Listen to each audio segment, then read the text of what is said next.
whatever their fear was at the time.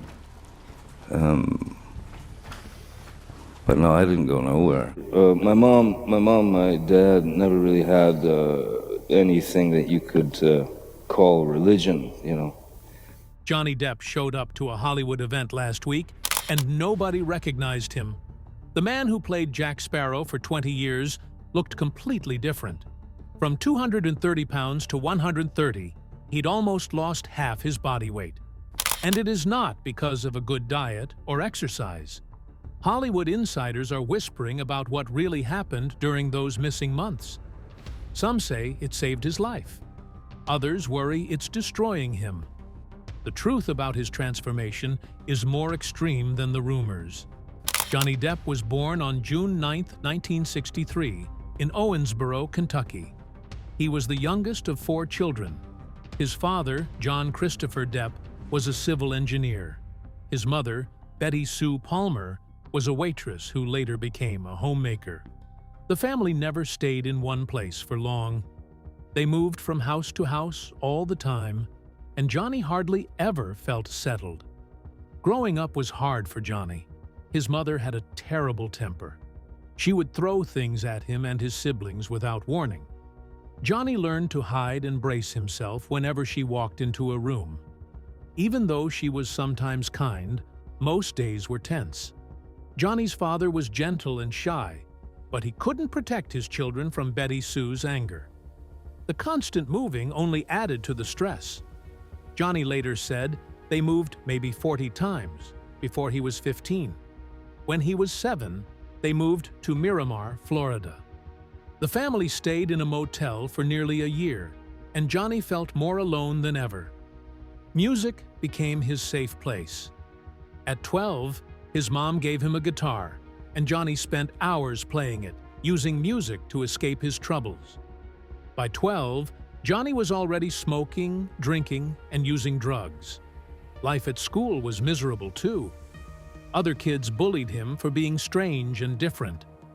At home, the tension never let up. Johnny began hurting himself and turning to his mother's nerve pills just to feel calm. Over time, his drug use increased. It was his way of numbing the pain and the loneliness that followed him everywhere. When Johnny was 15, his parents finally divorced. The split shattered him. His mother fell into a deep depression, and he had to go to his father's office each week to pick up child support checks. It felt humiliating. He was also left to take care of his mom and siblings. Even school couldn't help him anymore. By 16, he decided to leave Miramar High School and chase his dream of being a musician. When he tried to come back after 2 weeks, the principal told him to go follow his dream instead. That was all Johnny needed to hear. He started playing in a band called The Kids. They had almost no money and would often sleep in a friend's 1967 Chevy Impala. They played every gig they could get, and even opened for big names like Talking Heads, the B-52s, and Iggy Pop. Despite the exciting shows, they were always broke. Johnny and the band did what they could to keep going, even modeling for local papers to make extra cash. In December 1983, Johnny and the band left Florida for Los Angeles. They renamed themselves Six Gun Method and hoped for a record deal. Life was even harder there. The band shared tiny apartments, slept on floors, and Johnny took a job selling ballpoint pens just to pay the bills. The music scene was tough, and they never did get a record contract. That same year, Johnny married Lori Ann Allison, a makeup artist who was also the sister of the band's bassist. Lori supported him through all the struggle. They had little money, but she had connections that would change his life forever. Through Lori, Depp met Nicolas Cage, who was already making a name for himself with films like Valley Girl and Fast Times at Ridgemont High. Cage and Depp quickly became friends. They would hang out in Cage's apartment, playing Monopoly and talking about movies. One day, Cage looked at Depp and asked, "Why don't you try acting?" Depp laughed it off. "I can't act," he said. But Cage kept pushing him. "Maybe you are one and don't know it," Cage replied. That simple suggestion was the spark that changed everything.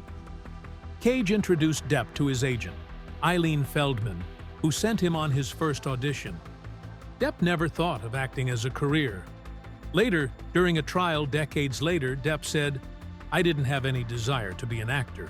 I was a musician. But they were going to pay me $1,284 a week. I'd never seen that kind of money." And so, because of Laurie's connection to Cage and Cage's belief in him, Depp found himself sitting in front of Wes Craven to read for a part. That part was Glenn Lance in A Nightmare on Elm Street. Depp only went to the audition to support a friend who wanted the role. Depp had never acted before. Craven wasn't interested at first. He thought Depp didn't look like an actor. But when Craven's teenage daughter saw Depp's headshot, she told her dad he was dreamy, exactly what they needed for Glenn. Craven took a chance and gave Depp the part. The role paid $1,284 a week, more than Depp had ever earned. It was his first film. It had a tiny budget of $1.8 million, but it ended up making over $57 million worldwide and becoming a horror classic. Depp's death scene as Glenn, being sucked into his bed and then exploding into a geyser of blood, became legendary. It was one of the most shocking deaths in horror history and one of the most difficult scenes to film. To shoot it, the crew built a rotating set that created the illusion of blood spraying up to the ceiling. 500 gallons of fake blood was dumped into the set. When it hit the lights, sparks flew. The room spun out of control.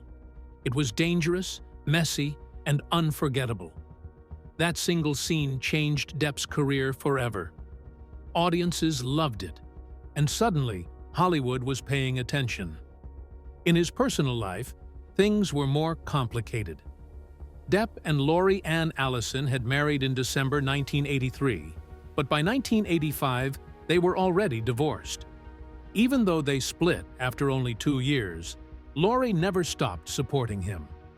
She had introduced him to Nicolas Cage and set up his first audition.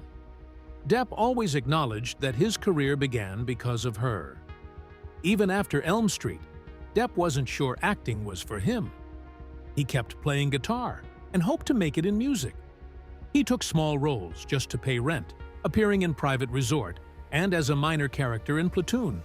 But in 1987, he was cast as Tom Hansen on 21 Jump Street, and suddenly he was a teen idol.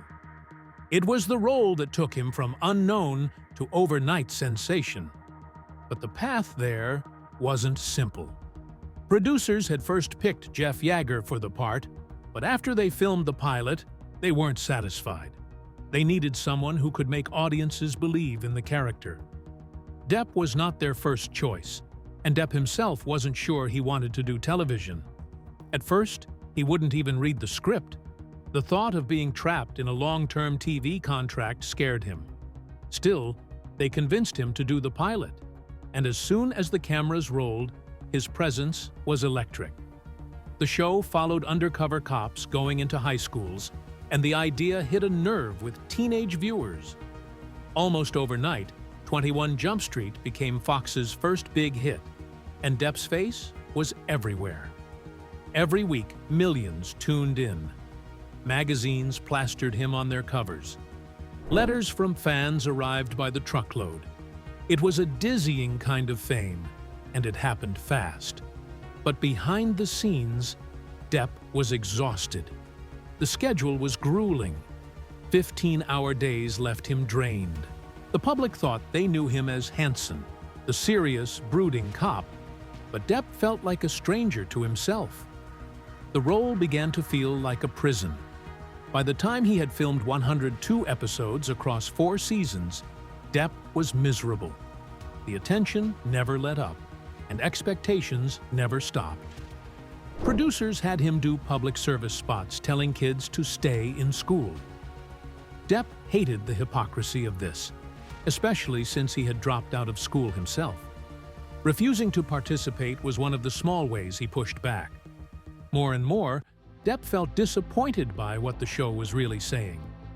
To him, the idea of undercover police in schools felt wrong, almost like a kind of propaganda. On top of that, many scripts handled serious subjects like racism and violence in shallow ways that Depp could not stand behind. He began refusing to do episodes that clashed with his beliefs, turning down $45,000 per episode, a fortune at the time, because his conscience told him he couldn't take part. As his frustration grew, Depp started to rebel on set. He would make up lines or suggest ridiculous plots just to make the work less boring.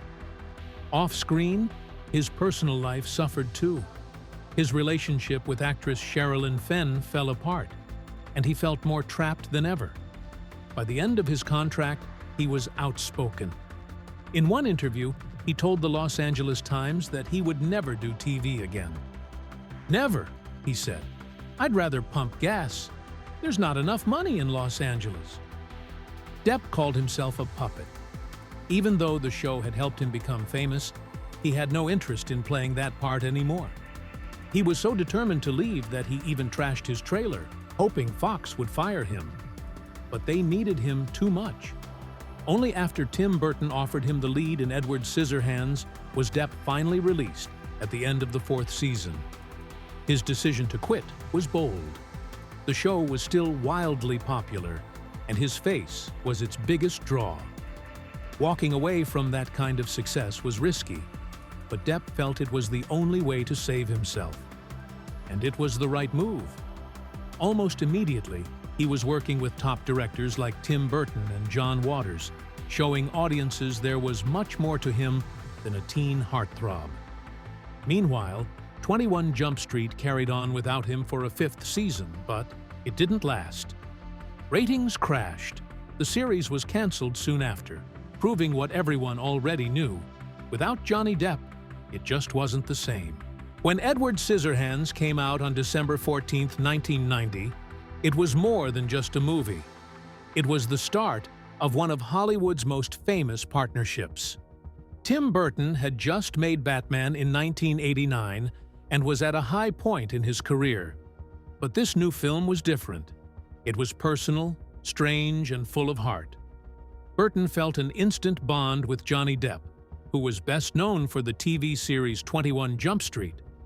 Burton would later say that Depp was like him, someone who had grown up feeling like an outsider.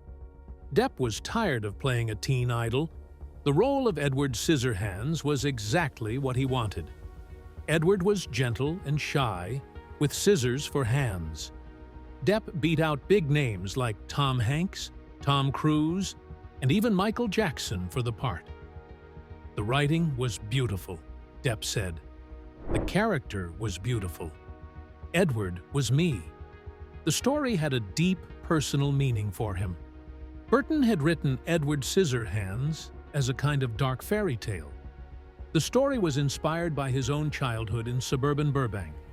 Caroline Thompson wrote the script, and Danny Elfman created the haunting music.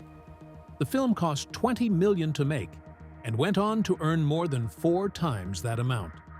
It won a BAFTA award for Best Production Design and was nominated for Oscars and Saturn Awards. Depp earned his first Golden Globe nomination, and people began to see him as a serious actor. The role changed everything. Still, Depp was scared during the shoot. He felt nervous, as if he could be fired at any moment. Burton would rehearse with everyone except him, and Depp thought this meant he was doing a bad job. The heavy scissor hands made every move awkward, and Edward barely spoke, so Depp had to use his face and body to tell the story. Depp was full of self-doubt. "I actually doubted my own abilities," he said later. But Edward Scissorhands proved he was more than a pretty face. His gentle, quiet performance showed a depth that had never been seen before. Hollywood took notice. Critics called his work subtle and powerful. Audiences loved the strange romance, the satire of suburbia. and the sad beauty of the character. That success was just the start. In 1994, Depp and Burton teamed up again for Ed Wood, a black-and-white tribute to a terrible filmmaker who loved making movies. Depp played Wood with a mix of humor and sincerity, and the film won 2 Oscars, including one for Martin Landau as Bela Lugosi. Many call Ed Wood one of Burton's best. By 1999, Depp and Burton were working together once more on Sleepy Hollow. Released on November 19, 1999, it was a spooky take on the famous story of Ichabod Crane. Depp played Crane as a nervous but clever detective. The film earned $207 million and won an Oscar for its creepy sets. Depp was praised for his mix of comedy and fear, showing once again that he liked taking risks.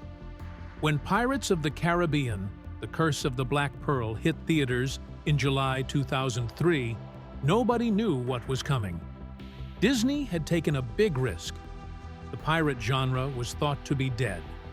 The last big pirate movie, Cutthroat Island, 1995, had failed so badly that most people expected this one to sink too. But what happened next took everyone by surprise. In its opening weekend, The Curse of the Black Pearl made $46.6 million in the U.S. It shattered Disney's July box office records. Around the world, it earned $654 million, making it the 4th highest-grossing movie of 2003. Suddenly, Johnny Depp was a superstar, and his character, Captain Jack Sparrow, was everywhere. Jack Sparrow was different. Most pirates on screen before him were mean or heroic. Sparrow was unpredictable, charming, drunk, and often very funny. Disney bosses were worried about Depp's strange choices. They thought his weird speech and mannerisms would ruin the movie. But audiences loved him. Critics loved him too. Depp even got nominated for an Oscar for Best Actor. That was unheard of for a summer adventure film. People dressed up as Jack Sparrow for Halloween. They quoted his funny lines. Disney made more movies. In total, the 5 Pirates of the Caribbean films earned over $4.5 billion. Depp went from a respected character actor to one of the most famous and highest-paid actors in the world. By 2012, Guinness World Records listed him as the world's highest-paid actor. Jack Sparrow had changed everything for him. What made the character so special was Depp's strange inspiration. He looked to Keith Richards, the Rolling Stones guitarist, for Sparrow's rock star attitude. Depp thought pirates were like rock stars, wild and rebellious. Depp even convinced Richards to play Jack Sparrow's father in the sequels. Then he added another surprise influence. He borrowed from Pepe Le Pew, the cartoon skunk who thought he was a great ladies' man. That's why Sparrow walks and talks like someone who thinks he's the most charming person in the room, even when he's not. This mix of swagger and clueless confidence created a one-of-a-kind character. Jack Sparrow was always sure of himself, even when everything was going wrong. Depp once said that Sparrow could run between the raindrops, always surviving by luck. Fans loved this unpredictable style. It felt new and exciting. It became one of the most iconic roles of modern cinema, and the money kept rolling in. The first movie cost $140 million to make and earned $654 million. The second, Dead Man's Chest, 2006, had a budget of $225 million and earned over $1.07 billion, the most of any film that year. Even the least successful film in the series, Dead Men Tell No Tales, 2017, still pulled in $794 million worldwide. The total cost to make all 5 movies was around $1.27 billion, but their total box office was $4.5 billion. That's huge by any standard. Depp's earnings kept rising too. On the first film, he made $10 million. By the 5th one, he was making $90 million per film. Across all 5 movies, he earned about $265 million. Even Depp himself joked that he was probably paid too much. Disney also made a fortune on toys, video games, theme park rides, and more. At the same time Depp was making these movies, he was also working with Tim Burton. They had already built a long creative partnership. In 2005, they made Charlie and the Chocolate Factory, which earned $474 million worldwide. Depp's strange, mysterious Willy Wonka was a hit with audiences. Then came Alice in Wonderland in 2010. That one earned over $1 billion worldwide. Depp was everywhere at once, in fantasy worlds and on the high seas. And people kept going to see him. He also took more serious roles that won him awards. In 2004, he was nominated for an Oscar for playing the gentle playwright J.M. Barrie in Finding Neverland. Then, in 2008, he earned another Oscar nomination for playing the dark, vengeful barber in Sweeney Todd, the demon barber of Fleet Street.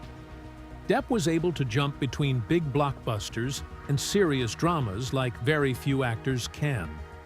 By the end of this period, Depp had done something rare in Hollywood. He was making movies that earned huge amounts of money and also earning the respect of critics. From 2003 to 2010, he was nominated for 3 Best Actor Oscars, 1 for Jack Sparrow, 1 for Barry, and 1 for Sweeney Todd. It was surprising to see someone so successful at the box office also be a favorite during awards season. Johnny Depp and Amber Heard's romance was never simple. They met in 2009 on the set of The Rum Diary and began dating around late 2011. Depp, who was born on June 9, 1963, was 22 years older than Heard. Despite their different worlds, they moved quickly. They got engaged in January 2014 and married on February 3, 2015, in a small civil ceremony at Depp's Los Angeles home. A few days later, they celebrated at Depp's private island in the Bahamas. Guests enjoyed snorkeling, beach parties, and gourmet meals. On the surface, it all looked perfect. But behind the scenes, things were already tense. Depp had just ended a long-term relationship with Vanessa Paradis, the mother of his 2 kids. Heard was a rising star. Some people thought they were rushing into a serious commitment too fast. That tension soon became public. After only 15 months, Heard filed for divorce on May 23, 2016, citing irreconcilable differences. The media went into a frenzy. Heard requested $50,000 a month in spousal support. The court denied it, and the divorce was finalized in January 2017. Depp agreed to pay her $7 million, which she promised to donate to charity. Later reports showed less than half of that money ever reached the charities. Heard also got a restraining order. She accused Depp of physical abuse, filing photos of herself with bruises. Police officers who responded to the incident denied seeing evidence of a crime, and Depp's team called the accusations false. Still, the damage was done. The allegations exploded across headlines and sparked a bitter debate. Public interest in their fight kept going. Heard spoke of alleged patterns of abuse. Depp denied all of it and fought back in court. Even their former therapist, Dr. Laurel Anderson, described their fights as mutual abuse. What looked like a glamorous Hollywood marriage had turned into one of its most public, toxic feuds. Depp had long struggled with drugs and alcohol. Even before his time with Heard, he was often late to set and accused of unpredictable behavior. Rumors of heavy drinking and pill use followed him, especially after their breakup. Depp admitted he'd struggled with substances like benzodiazepines and opioids. Friends and co-workers described an erratic man. His career took a hit as studios grew nervous about his personal troubles. By December 2018, Heard wrote an op-ed in the Washington Post. She never named Depp, but everyone knew who she meant. She called herself a public figure who had survived abuse. Almost overnight, Depp became a pariah in Hollywood. Disney fired him from Pirates of the Caribbean, even though the franchise had made over $4.5 billion worldwide and earned him over $300 million. Depp learned about his firing in the press, not from Disney itself. He also lost his role as Grindelwald in Warner Bros.' Fantastic Beasts series. The studio asked him to resign after he lost a libel case against The Sun in the UK in 2020. Even though he had only filmed one scene for the third movie, he still received his full 8-figure salary. But the damage was far worse than money.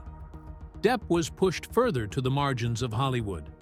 In 2019, Depp fought back. He sued Heard for $50 million in the United States for defamation, saying her op-ed had ruined his career. Heard responded with her own $100 million counterclaim. The trial took place in April 2022 and became one of the most watched celebrity trials in history. Cameras broadcast every second, and millions followed along on social media. Every detail of their toxic relationship was exposed, from drunken fights to shocking photos. On June 1, 2022, after 6 weeks of testimony, a jury sided mostly with Depp. They decided Heard had lied. They awarded Depp $10 million in compensatory damages and $5 million in punitive damages, which was reduced to $350,000 under state law. Heard was also given $2 million for one of her claims. Depp celebrated his win as proof that he was telling the truth. Between 2023 and 2024, Johnny Depp changed his life in a way nobody expected. In just 1 year, he lost 100 pounds. He went from 230 pounds to 130 pounds. It shocked everyone who followed him. But this wasn't just a quick diet. It was a whole new lifestyle. Depp cleaned up his meals and focused on healthy food. He ate whole foods like vegetables, fruits, lean protein, and healthy fats.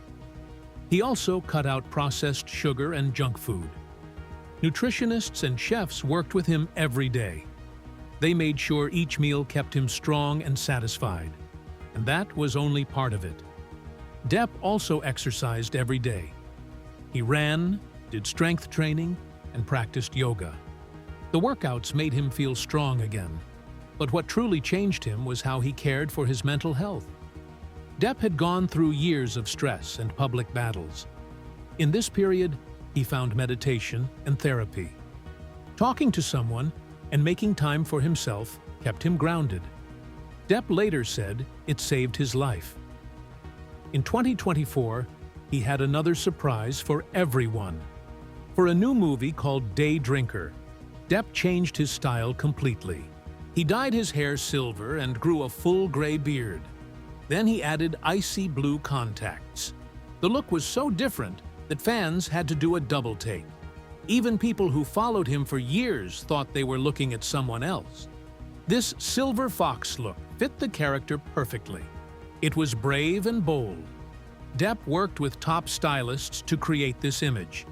Every detail was planned. Critics called the change haunting and hypnotic. On set, people whispered about how serious he was about this role. When photos hit the internet, the reaction was instant. Social media exploded with comments calling him unrecognizable. Fashion magazines wrote entire pieces praising the change. Fans even began asking their own barbers and stylists for silver hair and beards. Depp spent months preparing for the part. He studied his character's voice and habits. This deep commitment left a strong impression on everyone. And then there was his smile. Fans had long joked about Depp's teeth, but in 2024, he showed up with a perfect set of white, straight teeth. The change was so big that it went viral. Some even thought the photos were fake at first. Dentists suggested the work probably took months and cost a fortune. Depp never talked much about the process, but fans could see how much more confident he looked. That new smile became a symbol of his return. Even entertainment outlets couldn't stop talking about it. Photos showed him grinning at events and laughing in interviews. The joy looked real. Many people felt inspired. Some even booked their own dentist appointments after seeing Depp's results. And as if all that weren't enough, Depp's career was also back on track.